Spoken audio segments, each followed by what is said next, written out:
I want to just tell myself that this is HBO's way of taking people's minds off the hurricane. They're just like, hey, be cool. Just watch your TV. Everything's fine.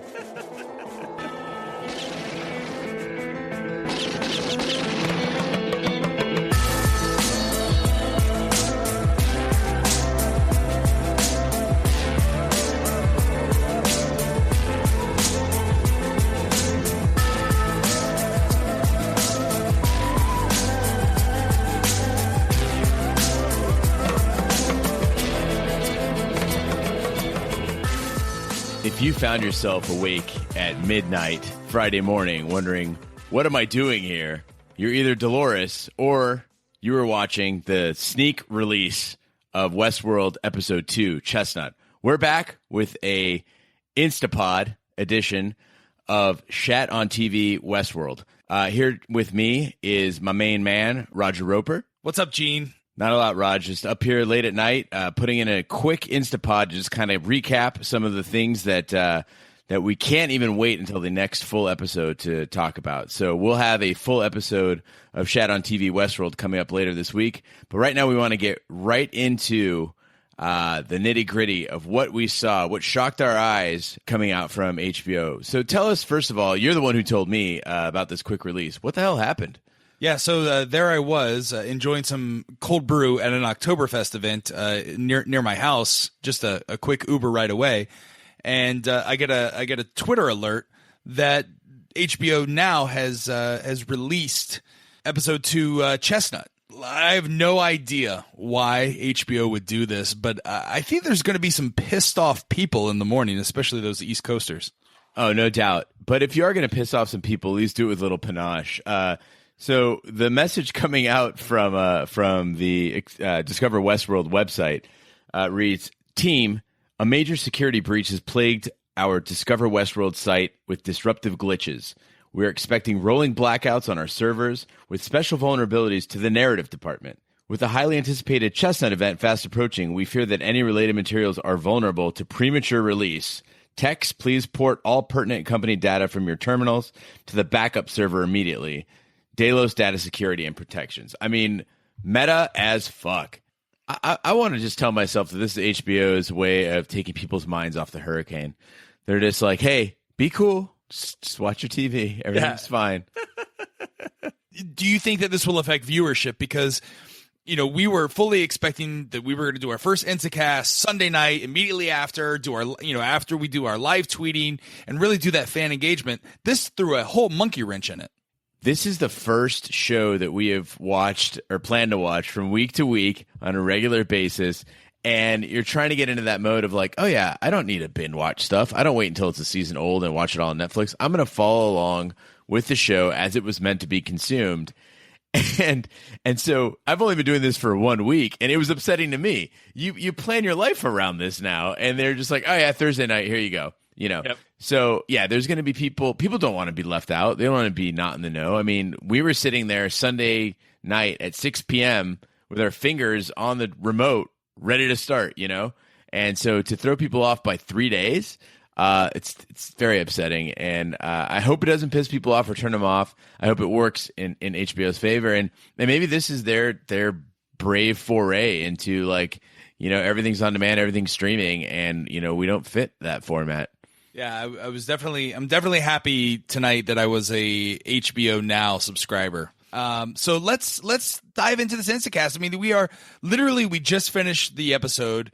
What did you think of it as a whole? As a whole, I really enjoyed it. They really explain a lot more. And I think that you mentioned before in previous episodes that critics saw a four episode block of the show when preparing to analyze it. And I think that I have faith now that each episode is going to progressively reveal more things that make sense or make sense of things.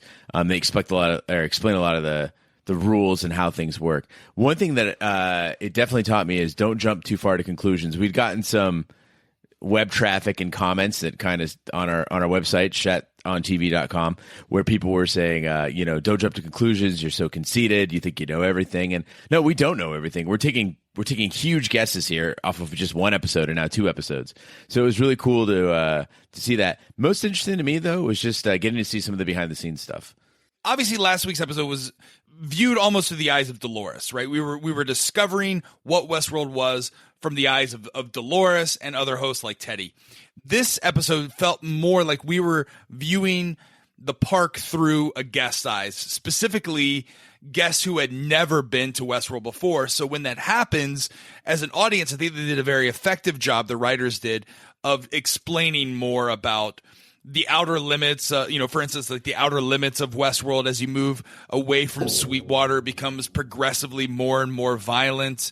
There was a lot more adventures with the Man in Black. We were kind of seeing what his mission was. And then really from a host perspective, the host that we spent the most time with was Maeve.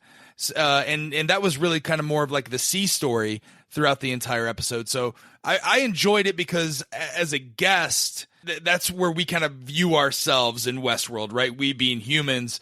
And I just enjoyed that aspect of the story. Yeah, Roger, you and Dick, prior to the show even launching, had reviewed the 1973 movie Westworld. If you say watch it, he says don't watch it. For better or worse, we talked about some of the things. Will we see these things pop up in the show? What will things be like? And I recall you guys talking about, and I saw it myself, the Westworld movie had the getting dressed scene.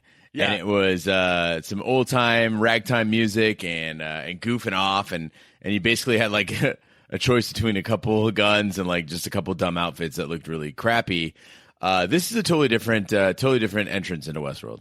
Yeah, there were many nods back to the 73 movie and little winks to the audience that I was giddy like a schoolgirl when I picked it out. So like, gone are the 13 going on 30, dressing montages with the old-timey ragtime piano player in the background. Now, when you step off the train, you have your own personal host, your own personal robot that will take you to the changing room to where you can pick out your outfit.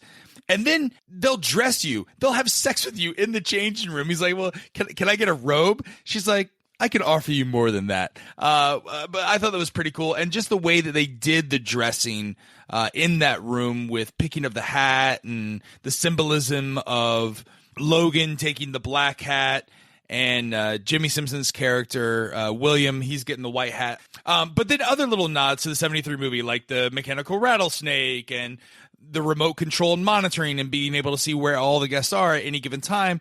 And then there was the computer virus the sentience possibly being spread.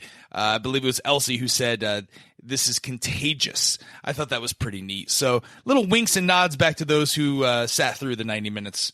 That was the shitty 73 version. They're straddling a fine line here and doing it well, where they're not doing a remake of the movie, but they're also not detaching themselves completely from the source material. They're basically saying, look, we can take this situation that the 73 movie set up, but actually make it make sense and make it something that is desirable. And this episode, the biggest impact it had on me from an emotional and level and in aiding my understanding was when I watched the 73 Westworld movie, I went, why would anyone want to go there? Like killing and having sex with the robots, it's okay, but for $40,000 a day, I don't think so. And what you saw here, as Dr. Ford later says, those subtle touches, right? And really pay attention to that in this episode. Those subtle touches, if you haven't watched it yet, stop listening to this and go watch it. But if you did watch it and you didn't catch that, look at those subtle touches, and that it makes a world of difference. You and I were talking before we did the instacast here as we were setting everything up, and you said HBO is doing a really effective job of those who are noticing those little subtle touches. They're talking. It's almost like they're talking directly to you. Yeah, there's several examples of that, from conversations on the train to soliloquies by Dr. Ford, to even things that characters like Maeve and Dolores are saying. They're and we'll get into that later in this week's podcast. But the dialogue is so specifically written, just as everything in this world is specifically crafted. There are times when they're talking directly to you, whether they're talking about what people are attracted to at the park, or they're talking about what humans are like. or when they're talking about how things are created. It's all in there. And really, again, we keep going into these meta things. HBO sending out an email saying that there was a data breach, and the way that when they're first exploring the park, Logan and William, walk out in the park, and immediately there's this warning from Logan and William to not make eye contact with some of the lesser, what I would call NPCs, right? I mean, that's what they are. They're NPCs from a video game. This is one big, I mean, it's been talked about, on social media and Reddit especially, about how this is one big, massive multiplayer online role-playing game, only in real life. And that was punctuated by the fact that there's all these little side characters that are trying to take you on these shitty little adventures. I liken it to the kayak adventure on a cruise ship. No, you don't want to do the fucking kayak. No, you don't want to go to their little private island, right? You want to go. You want to go on the 5-hour scuba dive. Where you kind of swim out and you go 3 miles away from the. You want to do the fun shit, right? You want to do the dangerous shit. It's also like when you're playing Grand Theft Auto and you got to go fucking be a taxi driver and deliver pizzas for $20. I don't want to do that. If you've been there, that shit's just trying to distract you and trying to waste your money and your time from what you could be really doing in Westworld. But what's hilarious about that entire premise is you've got Logan telling William, like, hey, don't screw around with helping this old guy find a treasure or any of these other dumb side quests. There's some important stuff that we got to do, some like real nitty gritty, like cowboy shit we got to do. And meanwhile, he's operating at a level that is so far below what the man in black is doing, who's been playing this game for 30 years and is trying to hack deep into the guts and the core of this thing. So really, there are so many games to be played at so many levels, and this really does set up a very video game mentality where the man in black is now kind of moving about, and he's trying to, at first we thought he was trying to break this whole thing down or stop things. And now I'm not so convinced. Maybe he's just a really expert player that's trying to get down into the real game. He wants to play on level 9, He's the friend that you used to watch play Zelda on Super Nintendo, right? The friend who knew all the tips and tricks and like hidden things that would unlock a side mode that you never used to see, right? It's very specific to where if you play these types of games, you get it. You understand why he has to kill the mom so that the little kid will tell him the next level, the next area that he's got to get to. I just thought that was really neat. And again, we'll dive more into details on the big cast. But these were just things that like really got to me, and I really enjoyed about the episode. So let's talk about that for just a second before we roll on to the next point. When we're talking about the man in black, when we notice that he's really got this thing figured out to the point where he's starting to you wonder how many times did he take a run at this mission, Right. Again, getting back to that video game metaphor of how many times did he beat his head against the wall before he figured out, okay, what I got to do is take Kissy's scalp over to Lawrence, kill this posse that's about to hang him. That will take me to his home village. When I get to his home village, his wife will be there. His cousins will get called out. I got to take those guys out. And then I'm going to, kill the wife, but only set up a 2-bullet thing where then I leave the daughter alive. Lawrence is going to give me, the daughter will be the one who tells me where I got to go next. And it's like, there's so many pieces that you got to do in just the right way that you would never figure out unless you've done this over and over and over again. Yeah, in real life, there's no save button, and you can't go back to that game, right? No wonder he keeps coming back for 30 years, right? I mean, he's got to keep doing this repetitive over and over and over and again. And one of the most amazing parts of this episode, one of the most amazing exchanges, is when William asks that first host when he arrives and he's getting dressed, and he asks, "Is there an orientation?" No. In today's games, there are no instruction booklets. I mean, when Nintendo Entertainment came out for the first time, every game, 10-yard fight, which I think had 3 moves, came with an instruction booklet that you would read before you played 10-yard fight. Now, Grand Theft Auto is you just download it, right? And then you learn as you go, but it's an open world that you can explore. And that's what Westworld is. And there are certain things about the Man in Black that, what's his ultimate goal? What is he searching for? It's the maze. What is that, though? And I thought that there were questions raised about the Man in Black. For instance, were those real bullets that he was exchanging? Is he possibly a host? Is he a robot? Because he says, well, in a way, I was born here. So they just added fuel to the fire of that conversation of what is the Man in Black? Is he part of the old 30-year ago craziness that happened, and now they just let him roam around the park, almost like an Agent Smith from the Matrix character? I find myself like basically on a seesaw with this guy, where they're like, they're monitoring him from afar. They say, should we slow him down? Which I thought was interesting, actually. Is that, again, should we slow him down? Is that a hint that he's a host and they have the capability to slow host down? Or does it mean that he's a human and they just want to slow down his rampage? He's already killed the whole posse. Let's slow him down. So lots of questions. And at the same time, the 30 years, has he been there or not? But why is he trying to break a game if he's a part of the game? So many questions with this guy. We're going to take a couple days to really think on it, do some research, and we'll get back with some more answers. Yeah.